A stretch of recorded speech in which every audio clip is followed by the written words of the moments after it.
என்ன? இப்ப நான் உன்னோட புருஷன். பாரு, நம்ம 2 பேருக்கு நடுவுல ஒரு காத்து கூட உள்ள போக கூடாது. அதுக்காக இப்ப என்ன ரெடியாக விடாம தடுக்கிறியா? உன்னை யாரு தடுத்தது? நீ பாட்டுக்கு ரெடி ஆகு. நான் என் வேலையை பாக்குறேன். என்ன அத்தான் ஓவரா பண்றீங்க?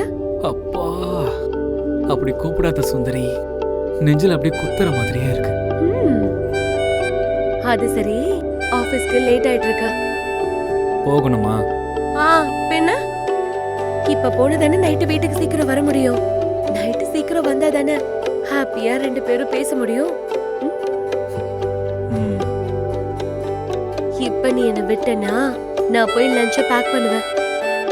என்ன லஞ்ச் ப்ரிப்பேர் பண்ணிட்டியா? 6 மாசத்துக்கு முன்னாடி உனக்கு சமையல்லாம் என்னன்னே தெரியாது. இதெல்லாம் எப்ப கத்துக்கிட்ட? எல்லாமே இல்ல, சிலதெல்லாம். என்ன இருந்தாலும் என் அத்தானுக்காக இத கூட கத்துக்க மாட்டேனா என்ன? எவ்வா, ஆடி மாசத்துக்கு வீட்டுக்கு போய் சமையலோட சேர்த்து பேசவும் நல்லா கத்துக்கிட்டியே. அதெல்லாம் எனக்குள்ள டிஃபால்ட்டா இருக்கிறது தான். ஆனா இப்பதான் வெளிய வருது. நல்லா இருக்கு. அப்போ சரி, சாயங்கால சமையல் நான் செய்றேன்.